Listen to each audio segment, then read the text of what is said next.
And welcome back. I'm Steve Leahy. Thanks for coming back for this part of the Chevelle painting. So we left off on the bumper, so we're just going to finish with the details on that.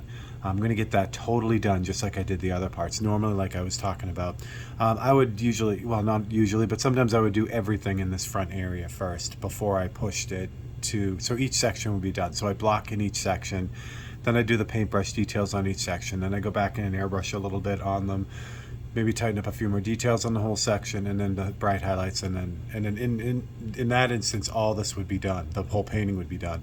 But for you guys, for some reason, I don't really know why, I ended up just doing each section individually till it was finished. So it's more of a, I keep saying it's more of a just kind of a different ways to keep me interested in a painting. Like if I do one thing for too long, sometimes I get kind of burnt out. Like if all I'm doing is blocking in, or even details, if I'm just doing details all over something. Sometimes just doing that one type of action kind of, not burns me out, but it just kind of, I don't know, I start to lose interest in a way. So this method really helps that, because you actually see completion of parts, which is nice. So I think it boils down to how you like to work. Some people like to push everything all at once. Some people, want to see stuff done. So in the end, it doesn't matter as long as it gets done. So let's get to it. So one quick thing on the last video, Carl had noticed that there's a tiny bit of chrome that runs across on the top of this A-pillar right here from the vent window to the trim of the windshield. So thank you, Carl. That was an awesome catch. And in the reference photo, there's a lot going on above that. So you can see it, and you have to be looking for it. But in my painting, there's nothing going on here. You definitely would have noticed, especially someone with this car. They're like, hey, you're missing chrome on the top, which, all right, so it goes both ways with that. I love it when someone catches something. Not Carl. Carl was awesome. I'm talking about if someone, it happened more with the aviation stuff than it does with the car stuff, although it does happen with the car stuff. And anyone who owns a classic car and has brought their cool car to a like a drive-in or a cruise night or something, there's always someone who will say, oh, the carpet pile on your car isn't exactly the right length for that year, or that knob belongs to a 67 and you have a 66. There's tons of people like that. I understand their passion, but sometimes, it's like, I don't know, you wouldn't walk up to someone on the street. Well, some people would, but you wouldn't walk up to someone on the street and say, oh, hey, those shoes look terrible, or whatever. Or, that, I don't know, those socks don't go with those shoes. So there are people who will do that, but generally most people will not. They will wait till someone says, hey, what do you think of this? So I feel that way with cars. Like, I don't go up to someone and say, oh, hey, something's wrong about your car. And it's like, because it's fine. Everyone's doing their own thing. All right, so there we go. Carl, excellent. Thank you, sir. You saved the chrome, because I probably would have missed that. Okay, so back on it. So that was the same thing as what I'm going to be doing down here anyway, so it works out really good that it was caught then. All right, so basically what I'm doing is I'm just cutting in all these tight details. What I usually love about most older cars and cars with big, chrome bumpers, there is usually always an instance where the headlights are reflecting in the bumper. This is no exception, and it's really subtle in this painting, but that's what makes it work. Sometimes it's obvious, and you can tell, they're literally reflected in it. But this one, it's just a series of little white reflections that give the indication. So I will zoom you in on what I'm doing here, because this is fun stuff. For me, anyway. So there's a reflection right there. I may have to twist and turn this. Well, we'll see. I'll try to do it straight up. What I want to do, if this looks like it's not gonna, it isn't gonna work. I'll always turn the painting, to match what my hand does best, the movement. So my hand draws a better line if I'm going this way. and that's pulling my arm towards my body, or like alongside of my body. So this will work a lot better.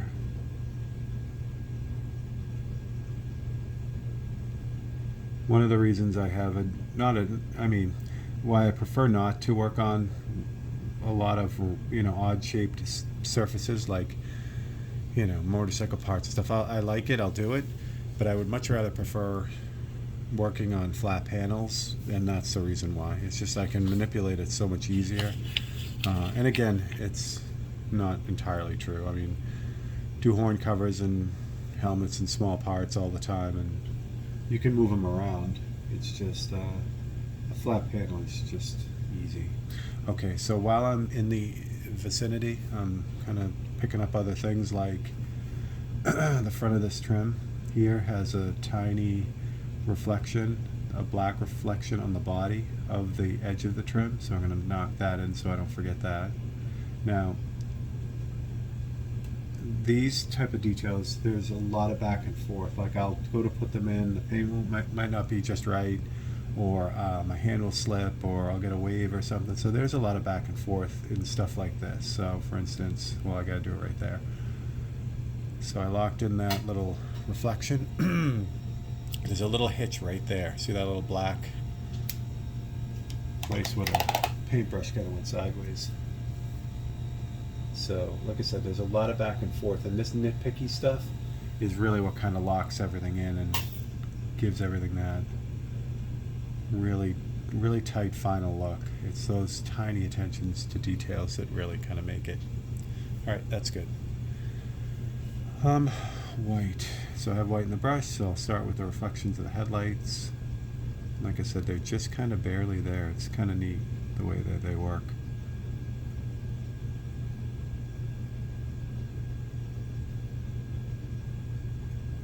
There's a bunch of stuff going on over here.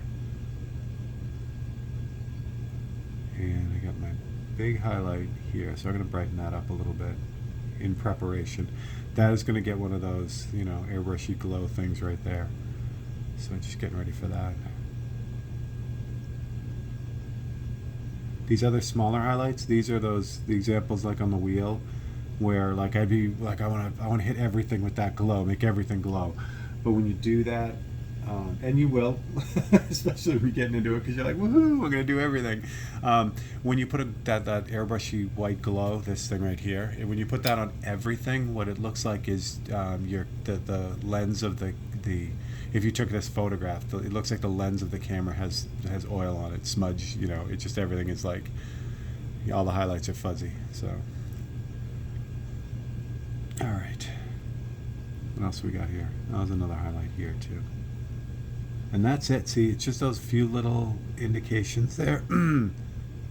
But those are the reflections of the headlight. And that, like I said, those little tiny things really make it.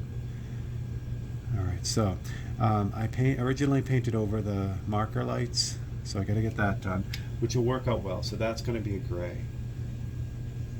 So I'll just mix up a little bit of gray to start. I could airbrush those directionals, the marker lights, but and I will have to airbrush on them because there's some shading, but I'll block them in now. So I have just a medium gray. It's a lot like the primer, and I'm just kind of blocking in the shape. What's nice is, because actually it is kind of nice that I missed it, because I'm kind of killing two birds with one stone here. So by putting it in with a paintbrush, I can just paint it in one direction, and I can give it the lens look that it has. Which is nice. I do want to come down a little bit farther than it really is, though, because I am going to kind of get a little bit of airbrushing on that too, to shade it in and lock it in the corner there. Now with this gray, there's also a little hitch in this reflection here, so I can put that in now too. So again, what happens is, in the beginning, I'm dealing with the whole painting. I'm blocking in everything. With this type of detail stuff, I'm doing exactly the same thing, but instead of dealing with the entire painting, I'm just dealing with this area as the entire painting. Does it make sense? So I'm blocking everything in first, on a small scale, and then I'll go with the airbrush, and then I'll bump it around a little bit more and add those highlights. And it's the same it's the same process in this area as it is across the whole painting. So really it just takes time to kind of like scale it down in your head, I guess. Okay, that's good. I'll deal with this area when I do all that. Alright, so let me run across the bumper and get the rest of it, because the other side needs a little bit of love.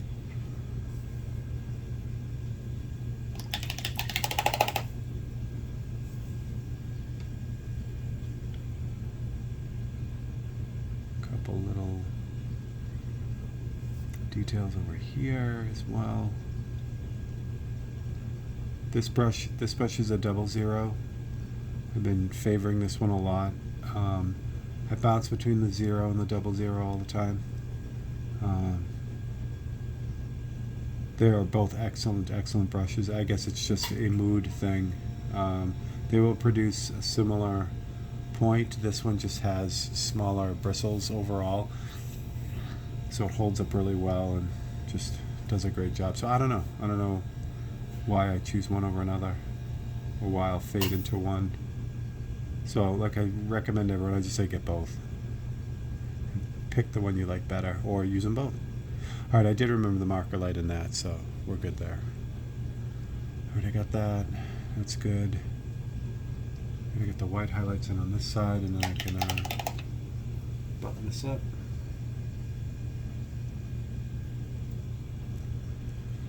This big old highlight right here. Same thing, a couple where the lights are, but that's it. Is that everything? Yeah. Yep. And then the bolt heads for the bumper, just add those in real quick too. So that's it. Just trying to think. Yeah, okay. I was gonna say I was gonna start moving into the other section with the paintbrush, but there isn't enough blocked in yet to jump into the paintbrush part of it. So I'm gonna switch to the airbrush and kind of finish up this bottom section. So black would be the first thing, and I can use that black as I go to block in the rest of it too. So we'll finish this with the black and block in some of this. Well, I could use two brushes too, and because all it would take is a couple seconds with white to finish this bottom section. Well, before I do that though,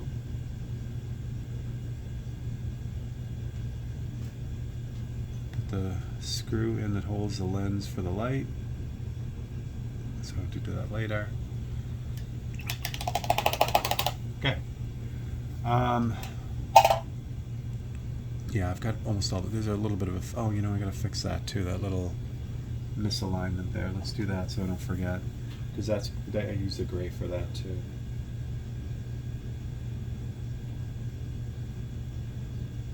There we go.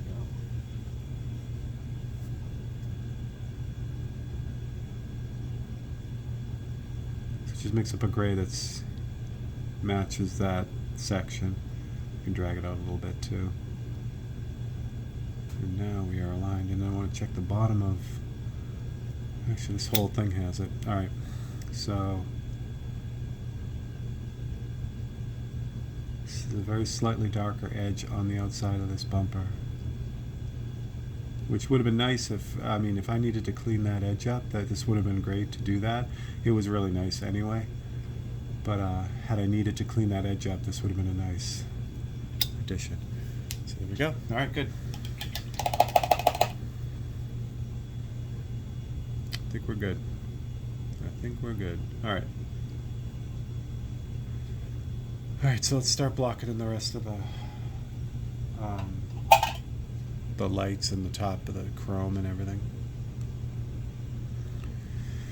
So a couple things on this from where I'm at. So the decision making comes, so by far at the end of this painting the most happens in the headlights.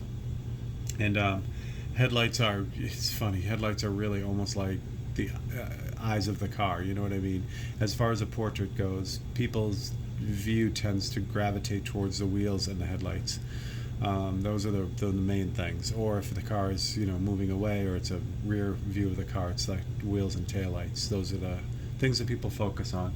So they have to be right. They're also the hardest, again, because they're ovals, and it's very easy to have like a warped oval, and that people can see that, you know. So so easily the hardest part of the rest of this painting are those headlights. But we're going to push everything in the same way. So what happens is I have the primer here, which is too dark, so I'm going to have to lighten that to get that closer to that.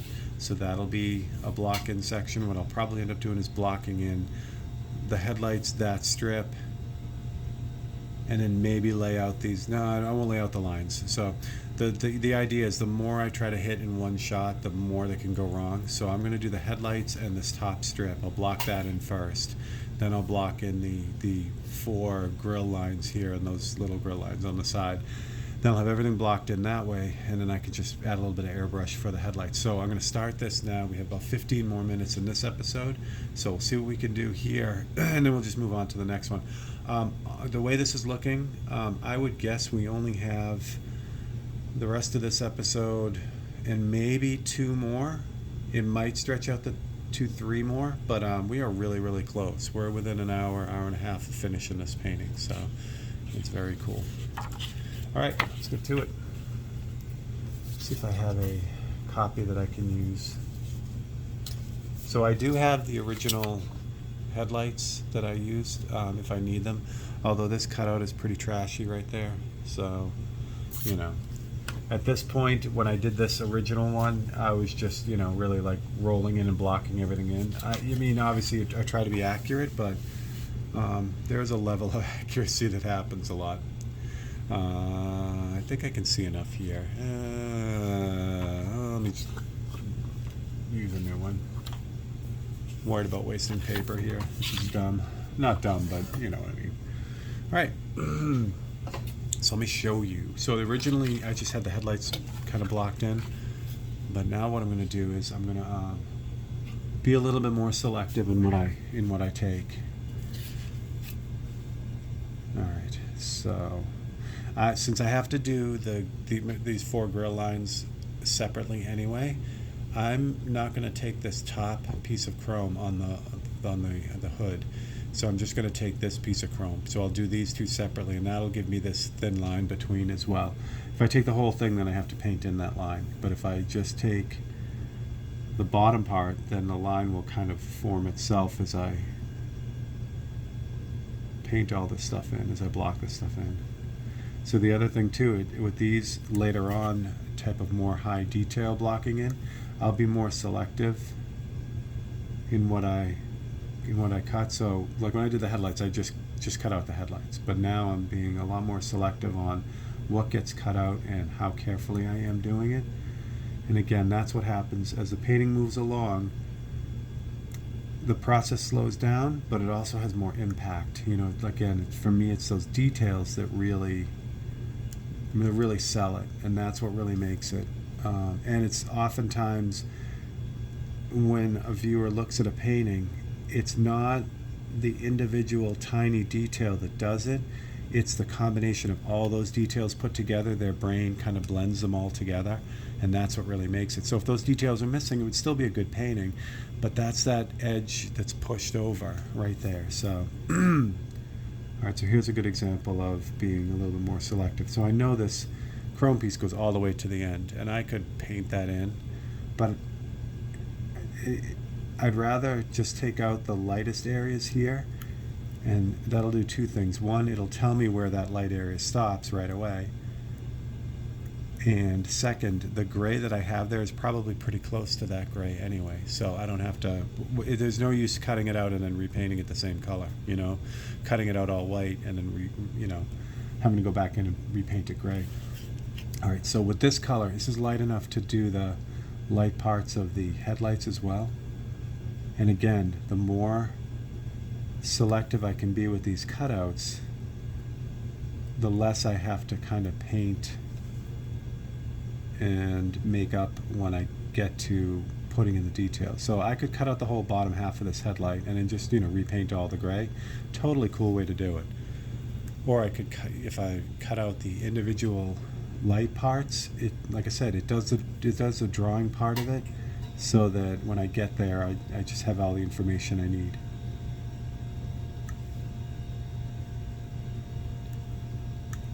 And again, I show you all this, there's a million ways to do this. There's a million right ways to do it. That's the beauty of what we do.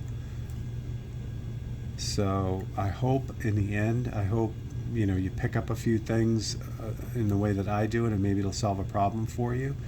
And likewise, that's what I do all the time when I look at people's art, and especially when they're doing a how-to. It's so great to be able to say, oh, yeah, that's really awesome. I don't think I'll paint that same way, but that little trick or that little pickup that I got from them, I can apply to my work, and it'll change the way I do things in a great way. So that's really what I'm hoping all this is in the end. Okay. Actually, you know what? This one here, I think I'm going to cut the whole thing. I was going to leave that little piece, but that's the same value, and there's just a little line there, so I can take care of that after. Okay, so that's good. What else did I say I was going to get? Those. I can make my life easy. This line right here is far enough away from these four, so I can get this now. These grill lines are going to be done exactly the same way as the pinstripe. So I'm just going to cut a slice here in the middle of this, and this is my drawing for that.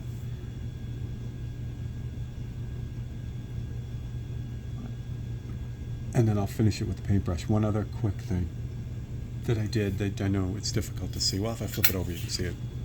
So that line has this like triangular chevron type shape to it. It's not straight across. So what I did, because I know I'm going to use a paintbrush to finish it, see how I left the center right there?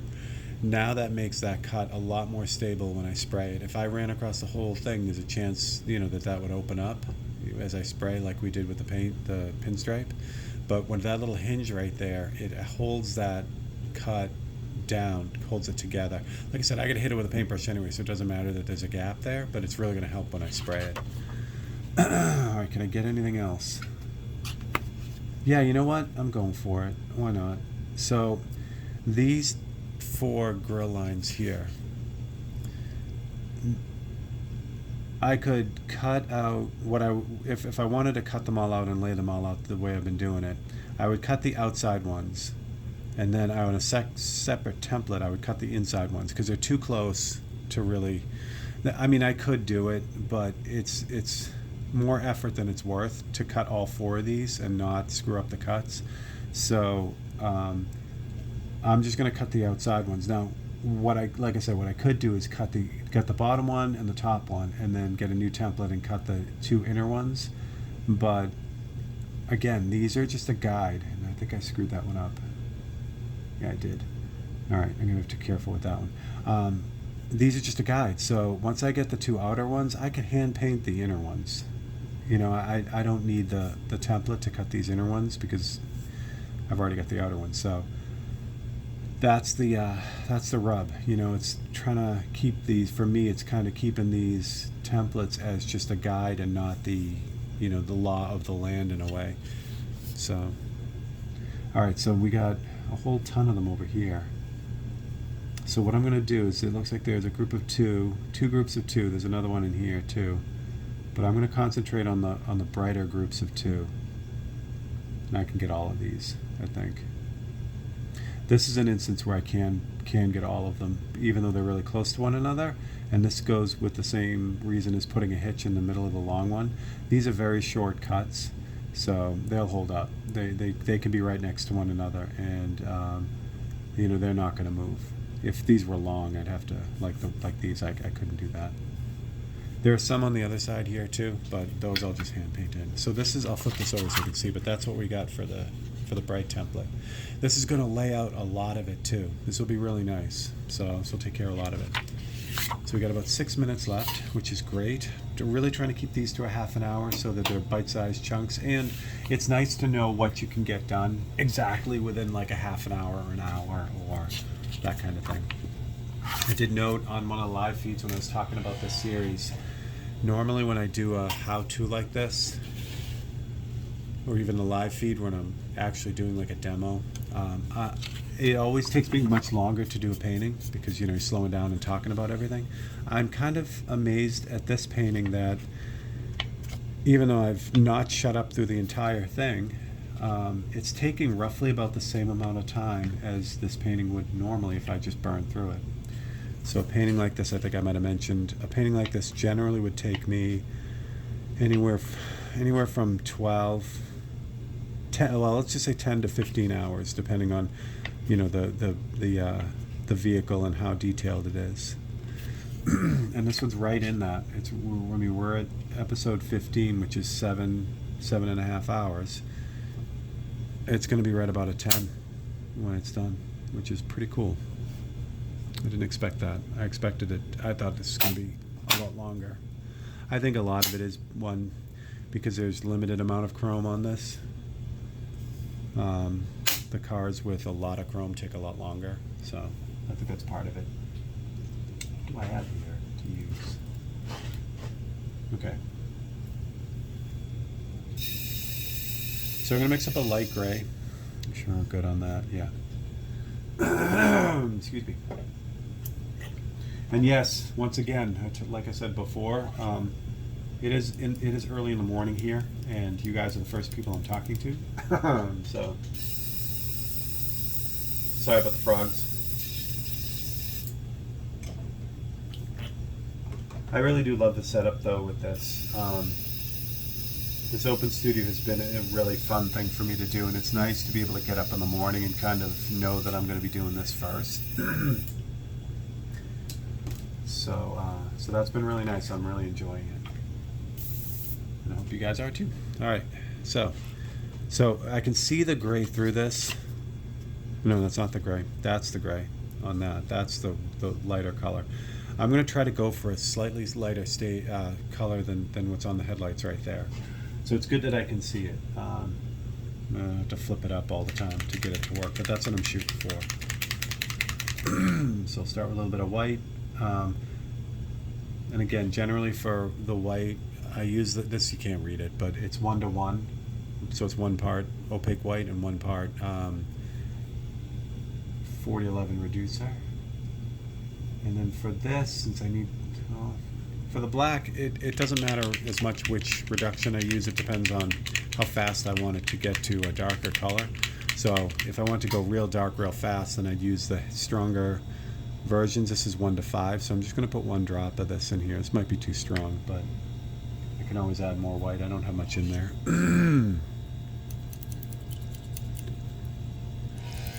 So it doesn't, I mean, if I used 1 to 10, yeah, I just would have had to put more in there. That might be right. It might be right. Let me try that.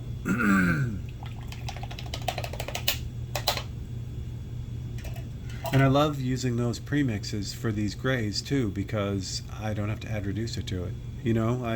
If I want it thinner, then I would have used the 1 to 20 or one of the thinner mixes to mix up this gray. So now I have control of the viscosity as well without having to add reducer to it, which is fun. It makes life easy. So for black and white, I really love that's kind of happened the way it happened. All right, let's get this going. So I know the top piece of chrome is going to be light anyway, so let's get that in first. Get the jumbo magnets on the chrome. I do have that buffer, that chrome trim right there, so that if I get a little bit of overspray or underspray, it's not going to make a huge difference. But still, try to be as clean as possible. And we get the shadow off of that too. And then I hold down the bottom with my fingers.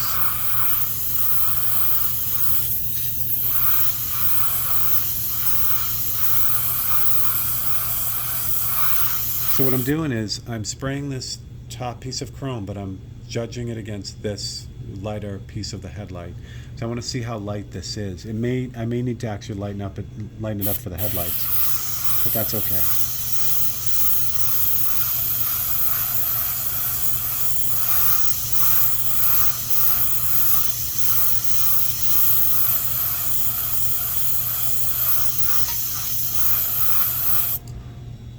Grab my reference to make sure I'm in the right ballpark.